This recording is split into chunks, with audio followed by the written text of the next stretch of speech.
थोड़ा सा आंकड़ों पर ही बात करें। बिल्कुल। 1990 और 2005 हाँ, इसके बीच में आरजेडी की सरकार में 29,000 किलोमीटर तक सीमित सड़कों का निर्माण होता था, जिसमें कि ग्रामीण सड़कों की हालत जो है वो सबके सामने थी।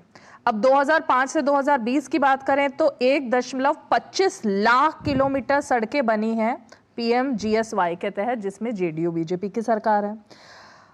2005 तक 22% गांवों में ही बिजली आती थी और अब 100% मतलब 100% गांव विद्युतीकरण के साथ जुड़ गए हैं। अब इन दोनों पर ही डेटा बता दीजिए, क्योंकि बात होती है ना आरजेडी के समय में क्या था। आपने बहुत वाजिब प्रश्न पूछा है। नहीं, मैंने तो डेटा बताया, मैं आपसे जवाब जा रही हूं। मैं डेटा का ही जवाब दे रहा हूं। हाँ। 1990 में देश में ग्रामीण सड़कें थी, उस अनुपात में बिहार में क्या थी? 1990 में देश की प्रति व्यक्ति आय क्या थी और बिहार की क्या थी? मैं आपको बता दूं, 1961 में भी बिहार की प्रति व्यक्ति आय सबसे कम थी, 1985 में भी सबसे कम थी, 1990 में भी सबसे कम थी, 2005 में भी सबसे कम थी और आज 2025 में बैठे हैं तो भी देश में सबसे कम है। इन दो चीजों पर नहीं पता। बिजली और सड़क। मैं सड़क पे भी आ रहा हूं। फिर आते हैं 2004 में, जब आदरणीय लालू प्रसाद जी, जब राष्ट्रीय जनता दल देश की दूसरी सबसे बड़ी पार्टी बनी और हमारी दिल्ली में भागीदारी हुई, तो हमारे 24 सांसद थे। 2004 से लेके 2009, 2005 में हमारी सरकार चली गई, वहां नीतीश जी मुख्यमंत्री बने अक्टूबर 2005 में। तो उस 2004 से 2009 के बीच बिहार को 2 लाख करोड़ रुपए का सहायता राशि पैकेज लालू जी ने बिहार को दिलाया, जिसमें 1 लाख से अधिक किलोमीटर ग्रामीण सड़कें, ठीक है, जो कि एनडीए की सरकार में सरदे अटल बिहारी वाजपेयी जी की सरकार में नहीं बनी थी, वो बनी। और उस वक्त ग्रामीण विकास मंत्री आरजेडी के स्वर्गीय रघुवंश बाबू थे।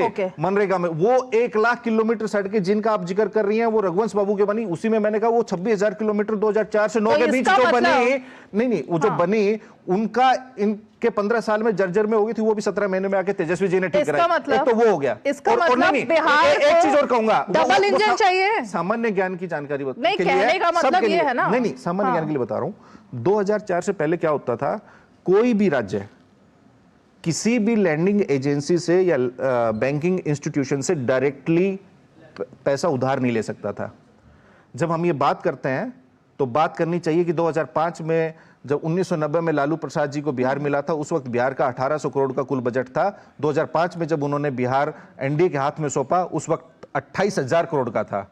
बजट का आकार 9.5 गुना बढ़ा। और अभी भी 2005 से लेकर 2025 में हम बैठे हैं, बिहार का बजट 3,17,000 करोड़ है, वो 9.5-10 गुना आकार बढ़ा है। तो वही तो इन्होंने कोई अलग से नहीं किया। नहीं, एक मिनट, जो मैं कह रहा हूं, लगता है कि डबल इंजन ही चाहिए इसका मतलब बिहार को? क्योंकि अगर केंद्र सरकार मदद ही नहीं करेगी तो फिर कोई एक्सक्यूज आ जाएंगे। सिंगल इंजन में लालू जी ने 2 लाख करोड़ 5 साल में दिलाया। सिंगल इंजन में लालू जी ने बिहार को 2 लाख करोड़ 5 साल में दिया। हमारे वहां सिंगल इंजन था, वह तो एनडीए की सरकार थी ना, लेकिन लालू जी यहां थे।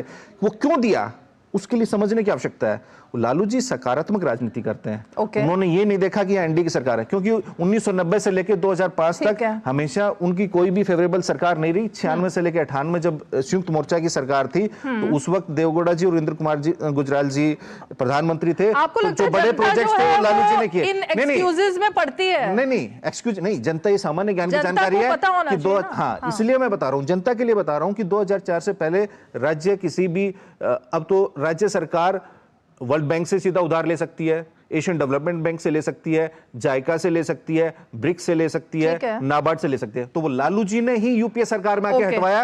और प्रति व्यक्ति कर्ज कितना था लालू जी ने जब बिहार छोड़ा, और आज प्रति व्यक्ति कर्ज क्या है बिहार पे? आज आपको पता है बिहार सरकार प्रतिदिन 66 करोड़ रुपए कर्ज का देती है।